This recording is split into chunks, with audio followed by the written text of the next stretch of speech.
100 কোটি 25% কিন্তু this is the first time আমি আমার রেমুনারেশন 100 কোটিতে 25 কোটি আর 200 কোটি হলে 50 কোটি। আমি আসলে আজকে কিছু বলতেই আসিনি, আমি শুধু দেখতে এসেছি সিনেমা। আমি এতদিন ধরে খুব অপেক্ষায় ছিলাম, আমি কখন যাব, কখন সিনেমাটা দেখবো, আর এই মানুষগুলোর জন্য অপেক্ষা করছিলাম। আর আমি কিন্তু বারবার বলছিলাম আর স্ক্রিনিং কবে হবে, কবে স্পেশাল স্ক্রিনিং হলে আমি এক্ষুনি যাচ্ছি, দেখে নিচ্ছি। যাই হোক, আজকের দিনটার জন্য, আজকে দেখার জন্য ওয়েট করছিলাম। সবাইকে অনেক অনেক ধন্যবাদ। স্পেশালি আমি ধন্যবাদ জানাচ্ছি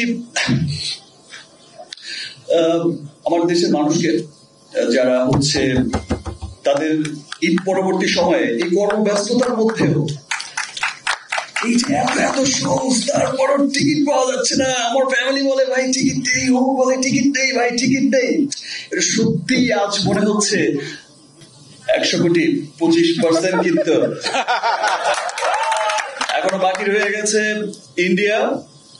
হিন্দি ডাব হচ্ছে তো, যাই হোক গানটা চালিয়ে দেবো হিন্দি না ভাই, ঠিক আছে, ওটা ইন্ডিয়ার জন্য রেখে দিলাম। প্যান ইন্ডিয়া রিলিজ হবে আর ইন্টারন্যাশনাল রিলিজ হচ্ছে।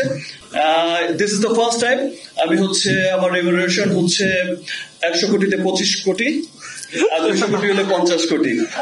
Thank you.